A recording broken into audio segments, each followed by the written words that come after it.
આપણે જે મહેમાનોને આમંત્રણ આપેલું હતું એમાં જસદણ, રાજકોટ, સુરત આ અલગ અલગ જગ્યાએથી એમના પ્રમુખો પોતાનો અમૂલ્ય સમય કાઢીને અત્રે આપણા કાર્યક્રમમાં ઉપસ્થિત થયા છે। તો એમાં જસદણથી મહેશભાઈ સરવૈયા કે જે જસદણના પ્રમુખ છે અને આપણે આ સાલ સમસ્ત ગુજરાત વાટલિયા પ્રજાપતિનું એક સંગઠન બનાવેલું છે।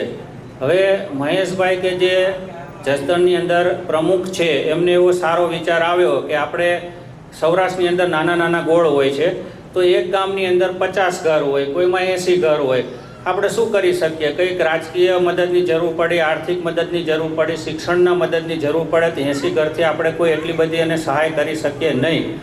એટલા માટે એમને એવો વિચાર આવ્યો કે આપણે એવું કંઈક સંગઠન ઊભું કરીએ કે જે વાટલિયા પ્રજાપતિ સમાજનું ગુજરાત લેવલનું કોઈ સંગઠન છે જ નહીં। એટલા માટે આપણે એવું કોઈ સંગઠન ઊભું કરીએ કે જેથી કરીને આપણા વાટલિયા પ્રજાપતિ ભાઈઓને જ્યારે ત્યારે જરૂર પડે ત્યારે આપણે એને કંઈક પ્રકારે મદદ કરી શકીએ।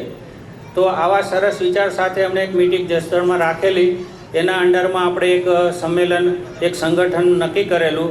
એ પછી બીજી મિટિંગ આપણે રાજકોટમાં રાખેલી, જેમાં સમગ્ર ગુજરાતના વાટલિયા પ્રજાપતિ સમાજના પ્રમુખોને એકત્રિત કરવામાં આવ્યા હતા।